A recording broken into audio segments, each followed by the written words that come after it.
This channel does not promote any violent, harmful, or illegal activities. All content provided by this channel is meant for an educational purpose only. প্রত্যেক দিন train late প্রতিবাদে হাওড়ার বড়গাছিয়ায় অবরোধ ঘিরে তুলকালাম পরিস্থিতি। প্রায় 3.5 ঘন্টা ধরে ট্রেন অবরোধ, লাইনে বসে পড়ে বিক্ষোভ দেখাতে থাকেন নিত্যযাত্রীরা।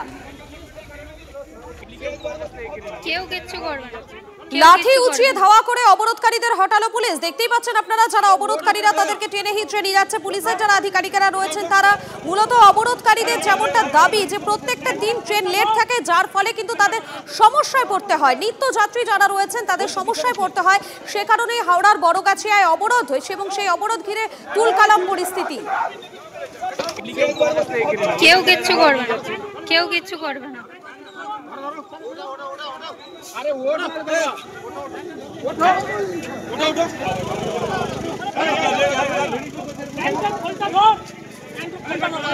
3.5 ঘন্টা ধরে ট্রেন অবরোধ। এরপরে পুলিশের যারা আধিকারিকরা তারা সেখানে পৌঁছন এবং সেখান থেকে টেনে হিঁচড়ে কার্যত চ্যাংদোলা করে অবরোধকারীদের তুলে নিয়ে যায় সেখান থেকে। সেই ছবি আপনাদের দেখাচ্ছি।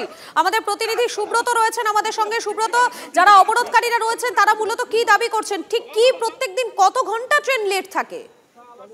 দেখো, এই দক্ষিণ পূর্ব শাখা একটা বদনাম রয়েছে, কারণ এখানে অফিস টাইমে এবং অফিস ফেরত টাইমে নিত্যযাত্রীদের একটাই অভিযোগ বা দক্ষিণ পূর্ব শাখার তরফে তাদেরকে ট্রেন লেট করা হয়। প্রত্যেক দিন ট্রেন লেট করা হয়, তাদেরকে দুর্ভোগের সম্মুখীন হতে হয় এবং তাদের দাবি, আজকে তাদের ধৈর্যের বাঁধ ভেঙে গেছে। আজকে সকাল 7টা থেকে সে অবরোধ শুরু হয়।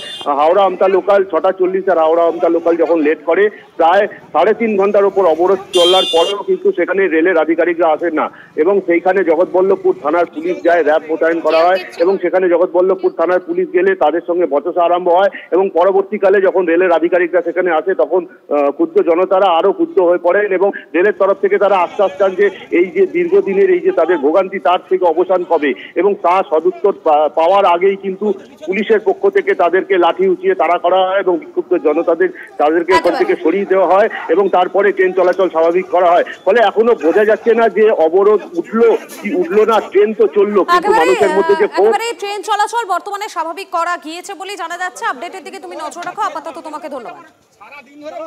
আমরা টাইমে চাইছি, আমরা রাত্রি 9টা 10টা 11টায় ঢুকছে, আমরা যাব কি করে বাড়ি? আমাদের দায়িত্ব নেবে।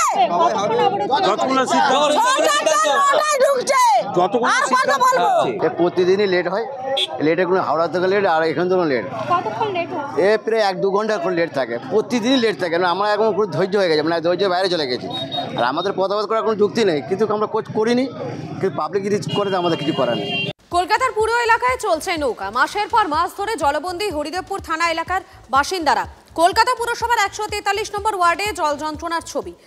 জমা জলে ভোগান্তিতে এলাকার লোকজন, বাড়ছে চর্মরোগ, সেই সঙ্গে সাপের উপদ্রব বেড়েছে এলাকায়। রাস্তায় আলো নেই, সন্ধে নামলেই ঘরবন্দি বাসিন্দারা। স্থানীয় কাউন্সিলরকে অভিযোগ জানালেও কোনো লাভ কিছুই হয়নি বলে অভিযোগ। আমাদের এই 3 মাস ধরে জল আরও বেশি ছিল, এখন একটু কমেছে। আমাদের এই যোগ দাঁড়াতেও পাচ্ছি না, হেঁটে জল আনতে যাচ্ছি। কি জল পোকা আছে? হ্যাঁ, জল পোকা, জল যেটা লম্বা যোগটা। আমরা কাউন্সিলরকে বারংবার প্রতি বছর আমরা তাকে লিখিত দিই, সবাই মিলে আমরা দিই এলাকা থেকে। তিনি আশ্বাস দেন এবার হবে দেখুন, আপনাদের রাস্তা তো নিচু, ড্রেন নেই। আমরা আমাদের ড্রেনের জন্য তো এসেছি, নেই বলে ড্রেন হবে আশ্বাস দিচ্ছেন। আমরা আশ্বাসের ভরসায় বুক বেঁধে আছি। রাত্রেবেলা তো কিছু দেখতেও পাই না, কারণ কোনো রাস্তায় লাইট নেই সেরকম ভাবে। মানে 3টে পোল থাকলে একটাতে লাইট আছে, দুটোতে নেই, এরকম। রাস্তাও নেই, জল নিষ্কাশনের কোনো ব্যবস্থা নেই, না ড্রেন আছে, রাস্তা তো রাভিসের রাস্তা। আমরা এরকম জলে ভুগছি, জুন মাস থেকে জলে ভুগছি। সোনার বাংলা সত্যি নামেই সোনার বাংলা, সোনার বাংলার আদৌ কোনো উন্নতি নেই। দুর্যোগ কাটিয়ে ধীরে ধীরে ছন্দে ফিরছে ডুয়ার্স। পর্যটনে ছন্দে ফিরছে এই এলাকা। রাস্তা, রিসর্ট সংস্কার করে ঘুরে দাঁড়ানোর একটা চেষ্টা পর্যটন ব্যবসায়ীদের। গত রবিবার প্লাবনের পর মুখ থুবড়ে পড়ে ডুয়ার্সের জঙ্গলমহলের পর্যটন। আবারও খুলে গিয়েছে গরুমারা লাটাগুড়ির জঙ্গল, খুলে গিয়েছে জলদাপাড়ার জঙ্গল সাফারিও। নদীর জল ঢুকে পর্যটন কেন্দ্রগুলো প্লাবিত হওয়ায় একের পর এক বুকিং বাতিল করতে বাধ্য হয়েছিলেন পর্যটকেরা। তবে পরিস্থিতি ধীরে ধীরে স্বাভাবিক হতে শুরু করেছে। কালীপুজোর আগে নতুন উদ্যোগে পুনরুদ্ধারের একটা চেষ্টা চালানো হচ্ছে। রাস্তা কি অবস্থা রয়েছে এখন? রাস্তাটা মোটামুটি ঠিক আছে। ঠিক আছে, অসুবিধা হয়নি আসতে? না সেরকম হয়নি। এখন আমাদের এখানে স্বাভাবিক, টোটাল উত্তরবঙ্গ স্বাভাবিক। পর্যটকরা যদি আসে অনায়াসেই সব সাইট সিন এবং ফরেস্টগুলো যেতে পারবে। প্রত্যেকটা ওয়াচ টাওয়ার, জঙ্গল সাফারি শুরু হয়ে গেছে। তার সঙ্গে প্রত্যেকটা পর্যটন জায়গাও সব রেডি হয়ে গেছে, যাতে করে পর্যটক এসে স্বাচ্ছন্দ্যে ঘুরতে পারে। कुछ नुकसान नहीं हुआ था, वो थोड़ा पानी आया था, अभी ठीक हो गया, वही उसी दिन ठीक हो गया, अभी तो कुछ नहीं है। यहाँ का रास्ता घाट, यहाँ पे जो उल्टा घर है, इस जगह का हालत अभी कैसा है? अभी ठीक है, ऐसा कुछ नुकसान नहीं? कुछ नहीं हुआ।